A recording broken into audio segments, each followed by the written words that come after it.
Καλημέρα Γιώργο. Καλή σας μέρα και πάλι από το 6ο Γυμνάσιο Λύκειο Ζωγράφου. Θα ήθελα απλά να επισημάνω το εξής πριν δώσω το λόγο στην κυρία Παπαδημητρίου σε σχέση με τα προβλήματα τα οποία παρουσιάζονται στα εκλογικά κέντρα. Αυτό που παρατηρούμε πολύ έντονα ως φαινόμενο σήμερα είναι η παντελής έλλειψη μελών εφορευτικής επιτροπής.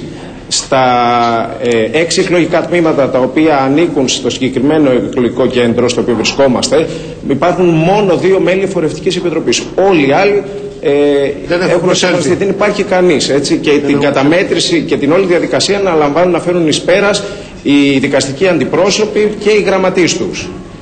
Κυρία Παπαδημητρίου, τι θα γίνει σε αυτή την περίπτωση? Καλημέρα σας. Καλή σας μέρα σε όλους, κύριε Αναγνωστάκη, κύριε Χασαπόπουλο, κύριε Σγουρέ και φίλε κύριε Λιβζάτο.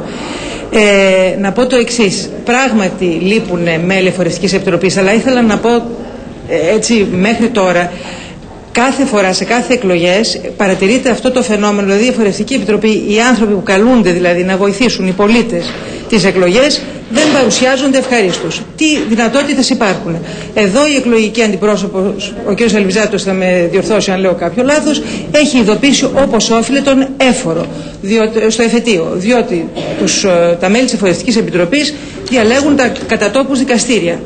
Εάν δεν μπορέσει ούτε με αυτόν τον τρόπο να συγκροτήσει μια εφορευτική επιτροπή, λέει ο νόμος ότι μπορεί η δικαστική αντιπρόσωπος να κρατήσει τους 5 πρόσωπους ψηφοφόρους να βοηθήσουν. Εδώ η συνάδελφος, γιατί είμαι και δικηγόρος και την νιώθω και σαν συνάδελφο, είπε ότι ήταν μεγάλοι άνθρωποι και δεν μπόρεσε να τους κρατήσει. Δεν μπορεί να κρατήσει τους 5 δεύτερους, δεν μπορούσε να κρατήσει. Θα μπορούσε, αλλά να κάνω εγώ μια παρατήρηση και να με διορθώσουν οι εμπειρότεροι που βρίσκονται εκεί.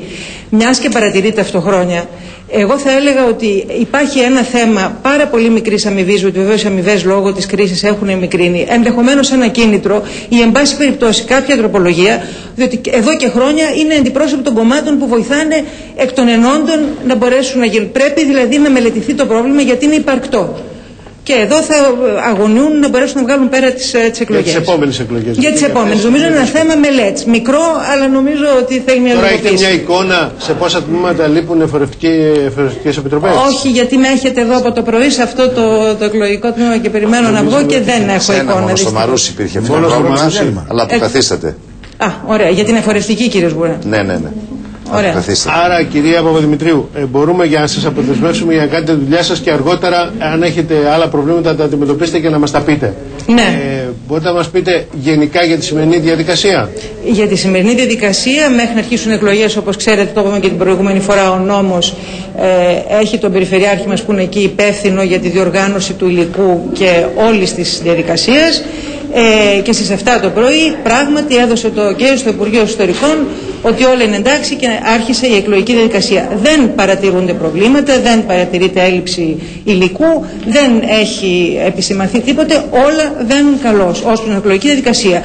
Τα επιτελεία των συναδέλφων στην περιφέρεια είναι έτοιμα έτσι ώστε άμεσα μετά το κλείσιμο της κάλπης να γίνει η γρήγορη μετάδοση όσων αποτελεσμάτων έρχονται προς το Υπουργείο Εσωτερικών.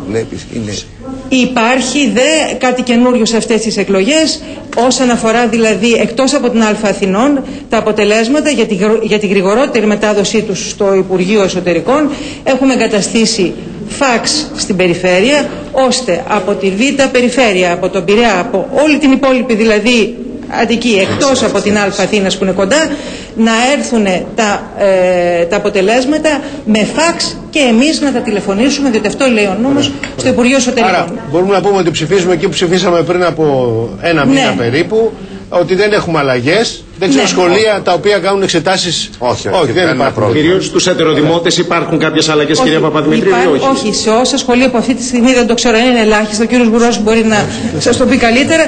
Είναι εξεταστικά κέντρα. Αλλά, εν πάση περιπτώσει, φαντάζομαι το δίνετε εσείς από τις τηλεοράσεις όλα τα τηλέφωνα και τα site που μπορούν να ενημερωθούν όπου υπάρχει πρόβλημα. Ωραία, κυρία Παπαδημητρίου, να σας αποδεσμεύσουμε. Ευχαριστούμε πολύ. Να είστε καλά. Εμείς θα είμαστε εδώ μέχρι το μεσημέρι. Να είστε καλά. Εγώ είμαι στη διάθεσή σας.